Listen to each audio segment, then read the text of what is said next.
A very good morning, good afternoon, or good evening from whatever part of the world that you're watching us once again from. Welcome back to another episode of Through My Kenyan Eye, where today in this video I'm going to share with you two of the world's most powerful secrets that is actually shared across the board with all the millionaires that we know in this world. And it is these two secrets that actually set them apart from people like you and me.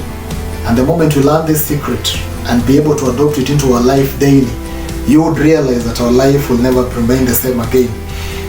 And to help us tackle the two secrets, I'm going to focus on the life of a phenomenal character, a role model, one of the biggest names that we've ever had in the industry of talk shows and entertainment, a renowned author.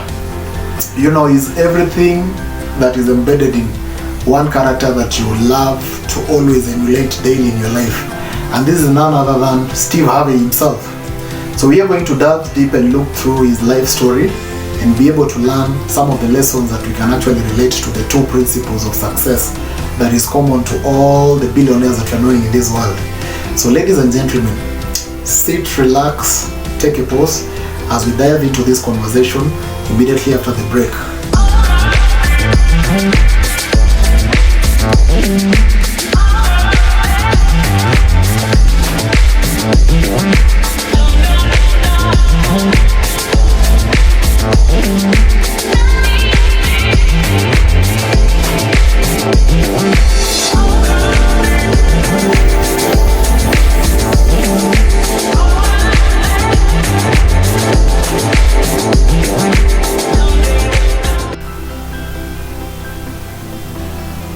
Now, did you know that there are over 7 billion people in the entire world with 7 billion different fingerprints with a similar brain capacity, with a similar brain that has 86 million nerves,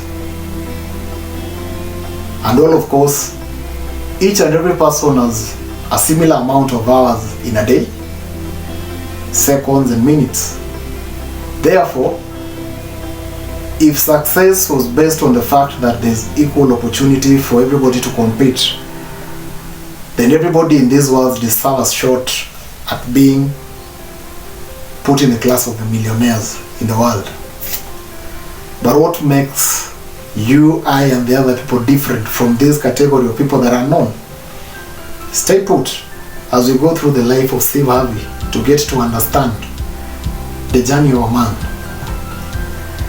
Now today, Steve Harvey is known as one of the renowned comedians that have ever traversed the planet Earth. He has been able to share stage with the likes of the legendary AJ Jamal that actually he used to write jokes for. He shared stage with other people who tried comedy and failed and ventured into other careers, and actually also some of the most successful actors that we're having in our time, the likes of Dwayne, The Rock, the likes of Jimmy Fox, and you name them but a few. But where did it all begin in the life of Steve Harvey?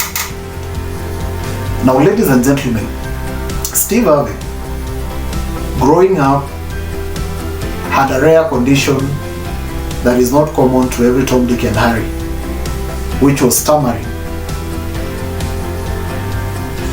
And this is something that he was only able to overcome many years in his life as he was growing up. That I think you didn't know. And this worked against him to a point that one time when he was 10 years old, in their class, their teacher actually told them to write down their goals, their dream of what they would wish to become when they grow up. So they were each to write it on a piece of paper and hand it over to the teacher. So Steve Harvey in his own self actually wrote on a piece of paper that he wanted to appear on TV when he grows up. So the teacher samples all the dreams that the students shared with him. And of all of them, the one that he chose to call out was none other than that of Steve Harvey. So he calls Steve Harvey to appear in the front. And at this point, the 10-year-old boy Steve Harvey actually feels to himself that maybe his dream must be the best of them all. No wonder he's the first to be called on stage. Little did he know that the teacher was actually calling him on stage to talk him down from his dream, because it was impossible in the eyes of the teacher for him to ever appear on TV. Sorry. So when he appears in the front, the teacher goes ahead and asks him, which member of your family has ever appeared on TV? None. Which member of your estate has ever appeared on TV? None. So what makes you feel that you, with all this your problem, which one is you have a stammering problem? 2, your body language or your body physique is not appealing for TV.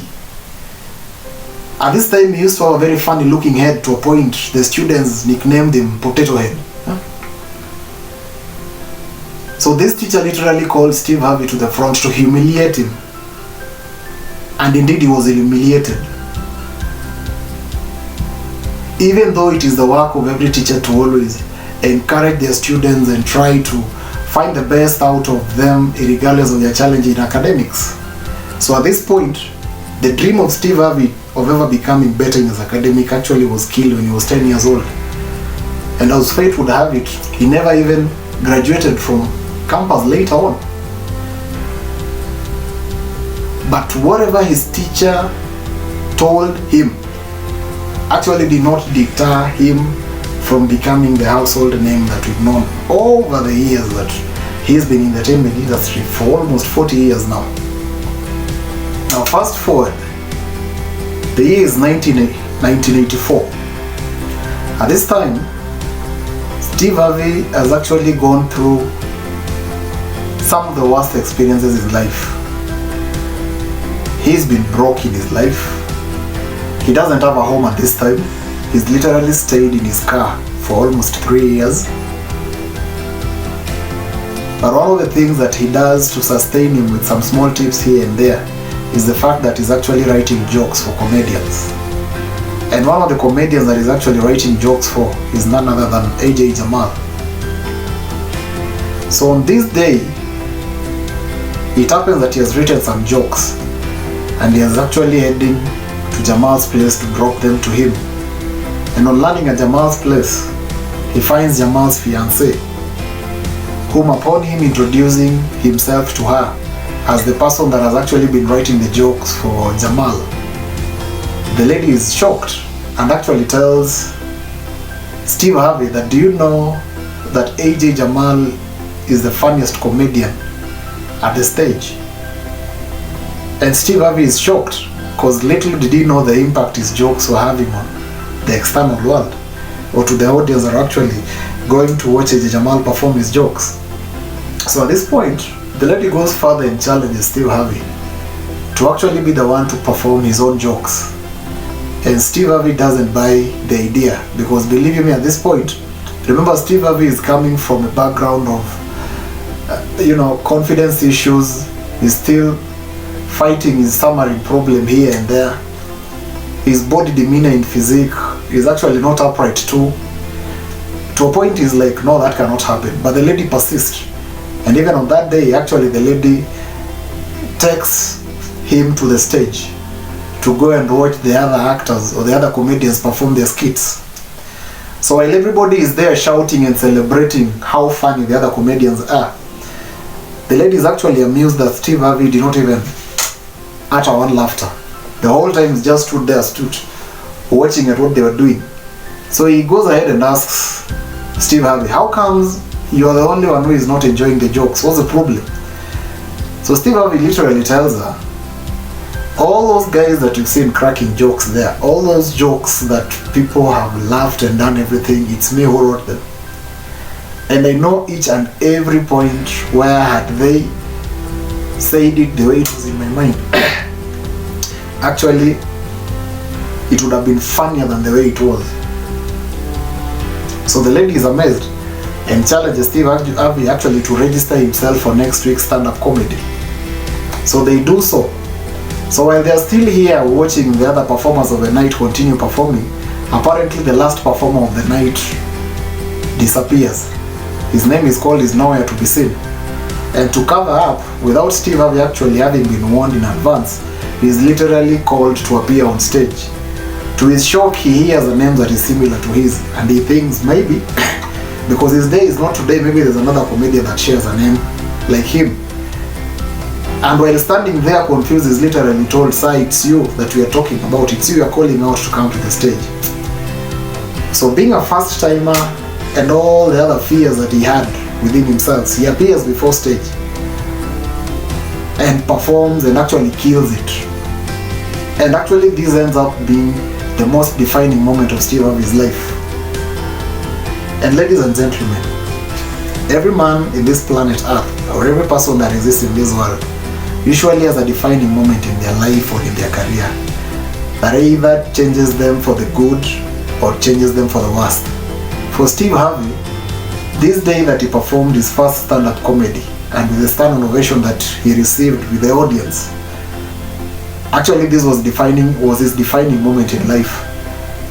A realization that actually the dream that he wrote on paper many years ago, that he literally wanted to appear on TV, actually was attainable. So at this point, when they're done with the show, being the last performer, the lady decides to drive him back. So when they're driving back home, actually the lady gives him $50. And Steve at this point had never seen $50 handed over to him for just speaking for probably 10 minutes content. So he breaks down into tears and becomes emotional, and the lady is shocked. And he tells him, "You don't know what you've done to me tonight. Tonight I have actually been born." And the lady was shocked. And ladies and gentlemen, to date, there is nothing else that Steve Harvey has ever done in his entire career other than comedy. He has made us laugh. He's still making us laugh. And that is what has brought him all his millions. And that is what has made him to stand out amongst other comedians that are also existing outside there. To a point, he's a household name. To a point, his name introduces him. To a point, he doesn't need a lot of linguistics or vocabularies to tell you who he is for you to understand who he is. He is known world over. Now, out of the life of Steve Harvey, his journey towards becoming the millionaire we know him to be to date, we're able to learn some things on the life of these rich people or the millionaires that has been able to be researched and found over the years. And the number one thing that has been found that happens in the life of millionaires that probably you that is watching me there is not doing is the fact that these millionaires actually many years back had been able to actually find the number one secret amongst the two that you're going to share, which is to be able to achieve your dreams, you must have a vision board. And on the vision board, you must be able to list down all your dreams, all your goals, and all your visions that you want to achieve with the time frame that you've put up for them. This is the one thing that has been able to be elusive to many of us to a point that we've not been able to achieve our dreams in life because we don't have them well written down specifically. Now it is researched and found that actually it takes a person 21 days to do something repeatedly for it to become a habit. So what do they do with their vision boards? They usually actually visit them or revisit it every evening before they go to sleep to see how far off they are from actually attaining their dreams. And this is a practice which I am sure if you and I and any other person watching this video today can be able to start actualizing and following it up through bit by bit, then it will be a very short time between you and having joined the league of the elite, who are the most successful people in this world. Because they say if you can't actually put it down, and with our brain capacity that often than not retains what we see visually than what we hear through our ears, then it is not possible for you to one day cross the gap and reach to the other side of the elite in the society. And for that reason, I challenge you to have it as a habit moving forward, if at all one day you would want to be successful as the other people. The number two thing that has also been able to make these people successful, yet you and I are not, is the fact that they discovered that education is not the most important thing in life. Rather, in as much as education is important, the most or the number one most important thing in life is actually your God-given gifts and talents. And education only comes to supplement the gift or the talent that God actually placed into you. So deep amongst us, all of us know that which we are good at. The only thing we've never known is how to equate that which we are good at to actually turn out into finances into our pocket. And as education enables us to explore our mindset, to open our reasoning, to help us know that actually there is more to life than the normal basics, so that we can understand how to computate, how to write, so that we are not duped into contracts and things like that. It will be worth noting for you and me that in this sense, in our lifetime that we're living today, the world is populated with several millions of graduates who are actually unemployed. So if education was the most important thing in life, then all of them currently right now would be millionaires and billionaires. And we know of the educated people who are employed but still they're languishing in poverty. But we know of people who, when education actually knocked them down to a point their grades were not proper, dropped out of school, ventured into business, became entrepreneurs, and right now they're the renowned world richest people that we're having around. One of them being Steve Harvey that we talked about. The other one is Mark Zuckerberg, the owner of Facebook, Steve Jobs, Bill Gates. We know all these people whom academic was not their cup of tea, and for one reason or the other they opted to drop out and venture into another thing. But because they discovered their purpose in life, which was the gift that was bestowed onto them from childhood, they were able to use the enough education they'd already had to actually propel them towards ensuring they fulfilled their dreams. So that is the number two secret that actually the top millionaires or billionaires that you're having in this world have been able to discover, and they've been able to nurture and mentor to a point they've perfected it, and they're now living their dreams based on what they're comfortable at doing. Many of us have gone to school and studied courses that we felt were marketable, not that we felt our hearts desired to do them because we had an intention of what we wanted to fulfill, a gap that we saw in the society that we wanted to solve, a shortage that was in the society that we felt was necessary to have been filled, and we were the right people to do it. We go to these universities and we look at courses that actually are marketable, and as it has turned out, almost everybody has gone for the marketable courses, and now the job opportunities are very scarce. To a point, graduates currently are languishing into depression. The rate of suicide, the rate of homicide, and so many other things that are happening, vices within the community, has massively risen, simply because, as opposed to us discovering that God-given talent that was put into us and mentoring and nurturing it over the years so that we finally turn it into a commodity that can help us to propel us from one level of need to a level of comfort in the hierarchy of needs, we've been focusing on the wrong direction.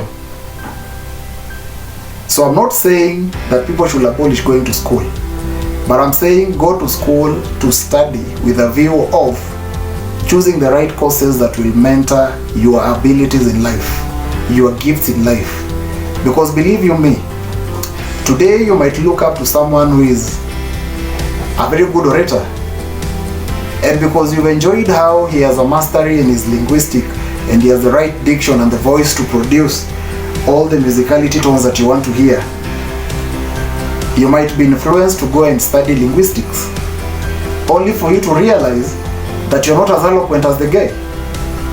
But in this sense, you discovered also that you've been having a talent over the years that guys have really appreciated and celebrated you for, but you've never given it too much attention because the society requires you to go to school. What if you only went and did research and studied around the gift that God has placed in you? Wouldn't you right now have been in a position in your life that nobody else would have ever thought you'd be? So I want to tell you that whatever it is that you put your mindset that you want to achieve, Actually, you can. And if you think you're right, you are. If you think you're wrong, you're also wrong. So the choice is yours in this life. You either discover your purpose in life very fast and follow the two principles of having a vision board and nurturing your God-given gift and talent. Now, ladies and gentlemen, thank you very much for watching and subscribing today. If you're new in this channel, please remember to hit the subscription button below and the notification button to always be getting notification as and when we release new videos like this. And if you are coming back as an existing subscriber, please hit the notification button too, so that you'll be getting notification whenever we shoot and launch other videos.